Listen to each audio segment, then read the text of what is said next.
So why does the same consumer protection laws that exist in residential not exist on commercial properties? Today we're going to talk about that.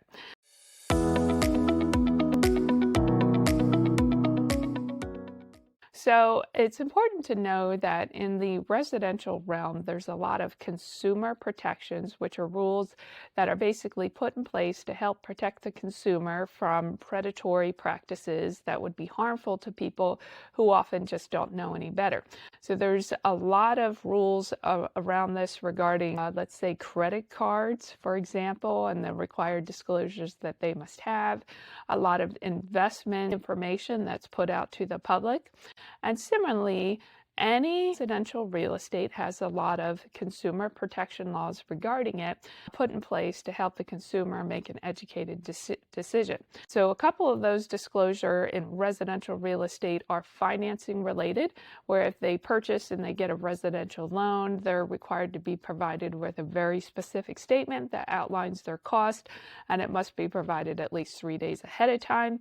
A lot of very specific criteria so the investor is properly notified. Secondarily, in residential real estate, the seller's disclosure is a strict rule put in place that sellers must disclose any known material defects on their property.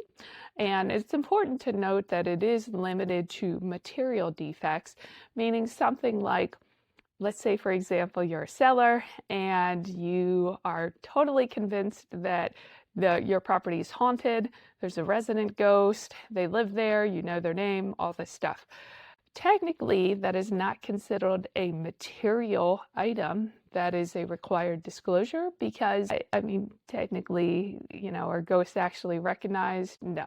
So anything that's actually like a physical component that would affect the real estate is something that a seller has to disclose in a residential property transaction. Also, it is required under a residential transaction that the zoning be spelled out unless it's something that's just a standard residential zoning. So if it's standard residential zoning, it's just kind of left blank on the standard form, and buyers can assume that it's residential. But if it's anything other than standard residential zoning, if it's not classified and put on the contract, that buyer actually has the right to get out of that contract with no consequences because the zoning was not clearly defined on their contract. So there's a lot of rules like these in residential that is put in place to protect the consumer. On the other hand, in commercial transactions, the seller, for the most part, is not required to disclose items.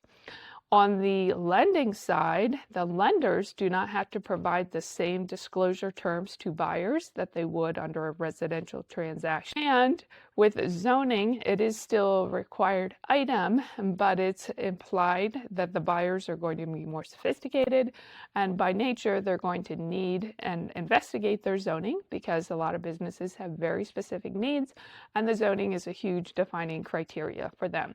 So it is important to note that with commercial transactions, there are a few things that the seller is absolutely required to disclose.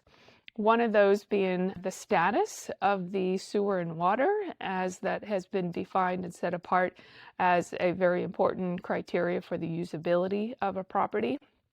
Also, if the seller is aware of any environmental contamination, that is required for them to disclose that to their incoming buyer as well. Now, of course, it's important to note that these are only things the seller is aware of, and oftentimes there are environmental conditions that the seller may not be aware of.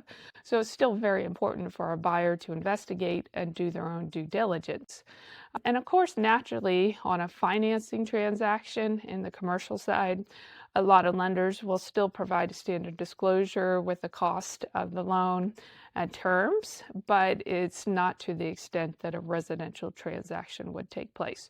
So essentially, if you're buying a commercial property, it is assumed you're sophisticated enough and educated enough that you need to investigate things yourself, make sure that you understand them, or else hire an attorney to represent you if you don't understand them, and to make sure that the property is suitable for your use from a zoning standpoint.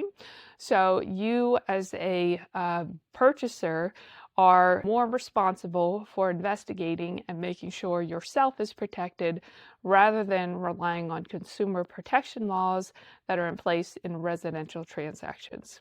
So I hope this brought you some value regarding the differences in consumer protection laws in residential versus commercial transactions.